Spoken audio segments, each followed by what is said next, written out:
Bonjour et bienvenue, voici notre tour de raison économique, géopolitique, énergétique et boursier. Nous sommes le mercredi 6 mai et pour comprendre comment tourne une planète finance en mode manipulation, c'est sur l'inforruptible et nulle part ailleurs et la chronique du jour, je vais l'intituler Taco Trade, délit d'initié, toutes les preuves sont là.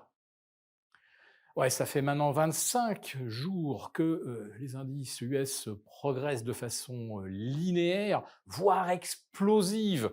Prenez par exemple le SOX aujourd'hui, 26e séance de hausse, 19e record historique depuis le 15 avril dernier, et un nouveau sommet à 502 $. On vient de 300 le 30 mars dernier.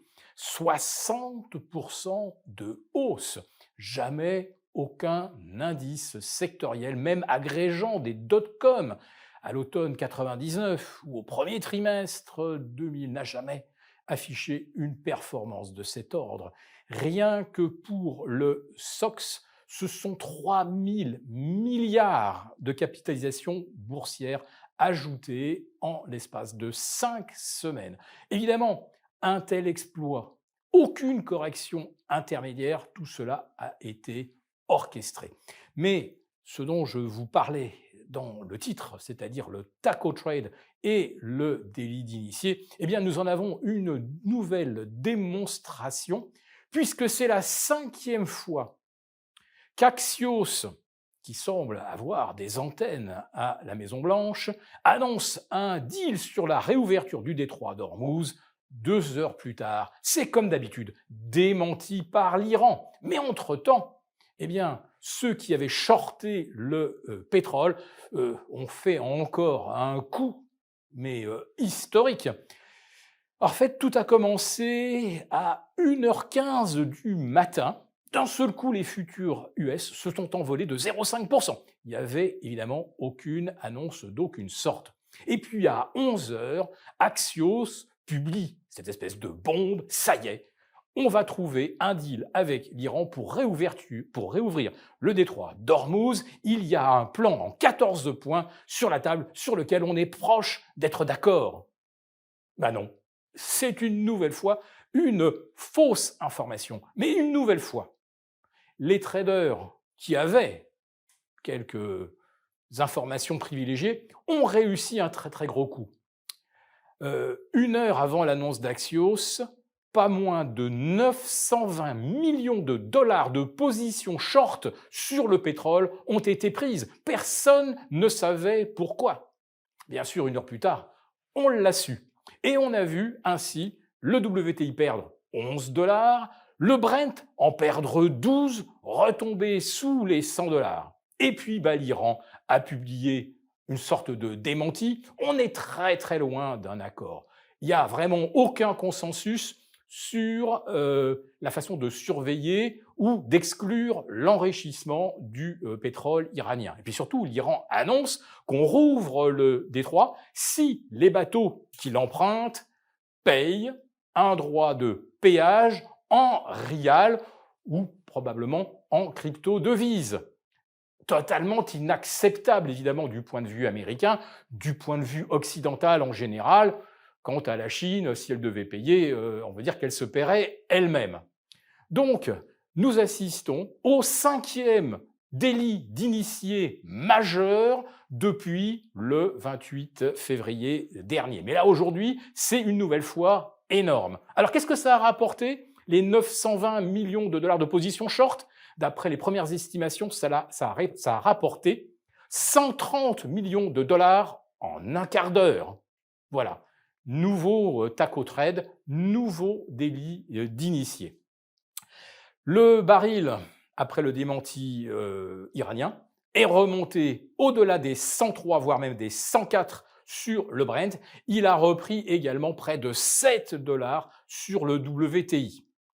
Entre-temps, on a vu les futurs du Nasdaq bondir vers 28 500 avant de retomber vers 28 200 avec le démenti iranien. Là encore, il y a eu des positions longues, cette fois-ci prises avant l'annonce d'Axios, et c'est pratiquement 200 points pris dans un sens puis pris dans l'autre pour ceux qui étaient au courant. Alors au courant de quoi? Eh bien sûr, le nom d'Axios revient une nouvelle fois. Et Axios, qu'est-ce que c'est? Eh bien, c'est une sorte d'agence de presse qui aurait des antennes à la Maison-Blanche, et notamment un de ces journalistes qui s'appelle Barack Ravid, et c'est à lui que le bureau ovale, semble-t-il, confie les dernières évolutions des négociations avec l'Iran. Chaque fois qu'Axios publie, évidemment, aujourd'hui, tous les algos se branchent sur ce qui va sortir. Et à chaque fois, bien sûr, c'est une information qui fait plonger le baril de pétrole. En fait, Axios, c'est probablement le canal par lequel la Maison-Blanche avertit les amis qu'on va se faire une très très belle journée de trading. Et à chaque fois, c'est démenti par l'Iran. Alors, il est probable, par contre, soyons optimistes, que les hostilités vont effectivement être définitivement arrêtées dans le Golfe.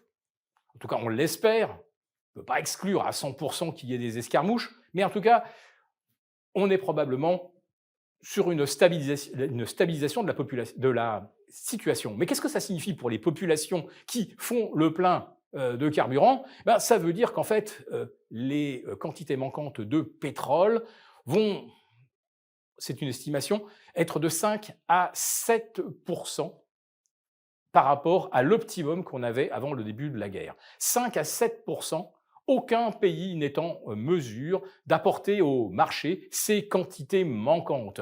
Pas les Émirats, même s'ils augmentaient de 500 millions de barils, pas les États-Unis, alors qu'ils s'en vantent. Nous pouvons accroître la production. Bien non, ils ne peuvent pas. Ils sont au maximum. Il faudrait forer de nouveaux puits. Et avec l'accélération du pompage depuis plus de 2 mois, eh bien, les puits qui auraient dû produire pendant 6 mois ne vont plus produire que pendant 3. Et oui, parce que contrairement aux champs pétrolifères des Émirats, de l'Arabie saoudite, les poches que l'on exploite après la fracturation s'épuisent très rapidement. Et là, elles vont s'épuiser beaucoup plus vite qu'on ne peut forer et mettre de nouveaux puits en fonction. Autrement dit, on va bientôt faire le véritable inventaire des quantités manquantes, d'abord en provenance de la Baltique, puisque les installations pétrolières russes ont été touchées par des attaques de drones ukrainiens.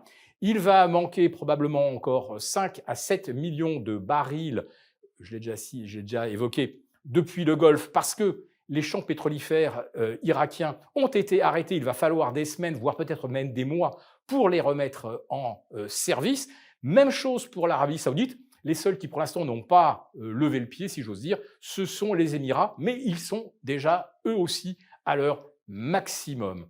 Autrement dit, après 25 journées de hausse continue sur les marchés, dans l'espoir que le détroit d'Ormuz soit réouvert, en fait, quand on lit la communication iranienne, on voit qu'il va falloir probablement encore des semaines, voire des mois, avant de trouver un accord.